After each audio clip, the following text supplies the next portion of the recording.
First, let me give props to public health organizations and professionals. The amount of themselves that they are giving to their communities, to their state, and to this country is just really extraordinary.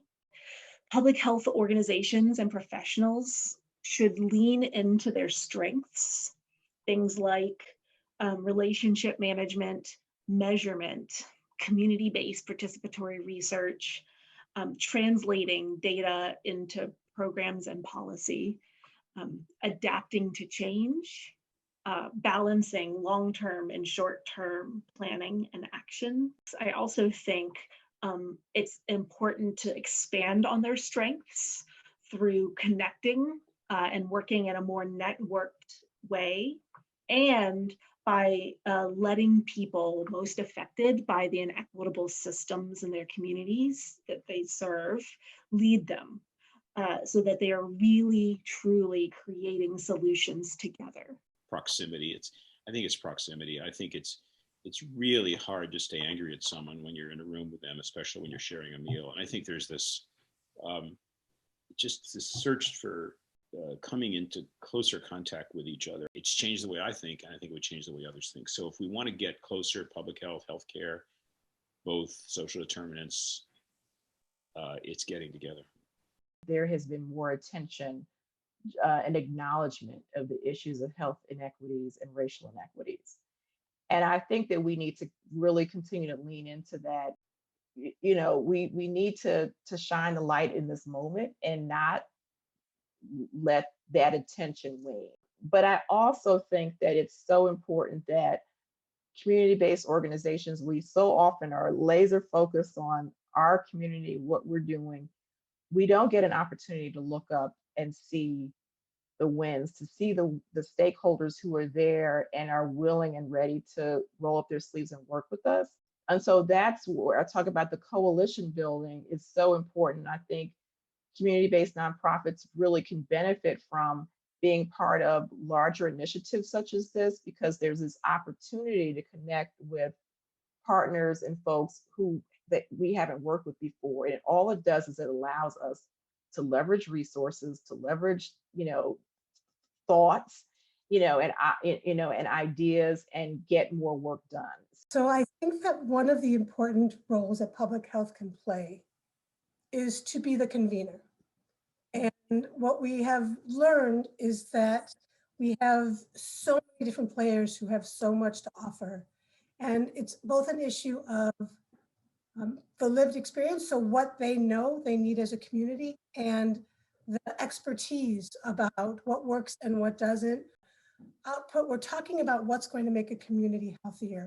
And so we can come to these tables or create these tables as the neutral source that allows all of the critical components to come together and come up with agreed upon solutions. And that's really, I think, what we need is we need to understand, if we're talking a social determinants of health approach, all of these players need to be at the table. This work is inherently cross-sector. We just need to rethink how we can share and lead together, lead equitably, with healthcare and other partners at the table to truly improve the communities that we live in, so that the communities themselves can support their own health and well-being in an equitable way. One thing that health systems can do to evolve is really take time to review what their own policies and procedures are around diversity, equity, and inclusion. And also ensuring that the community's voice is being heard to help us with systems improvements and within our own hospital. So lifting up the voice of our community as it pertains to the services that we provide. And I believe it's building on what we know works. We can't stop on the journey. We know there's a place for innovation, and that is very important, but too much focus on new things can distract us from what we know works. So I would say, let's share best practices and bring them to scale for the good of all Americans.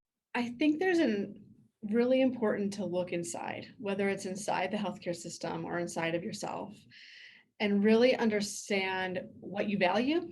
But I think that if we truly believe in clinical excellence and quality improvement, looking for me through the lens of equity, we will never achieve clinical excellence if we don't look at where we see health disparities. We can, with great humility and servant leadership, come together and collaborate in ways that redistribute power.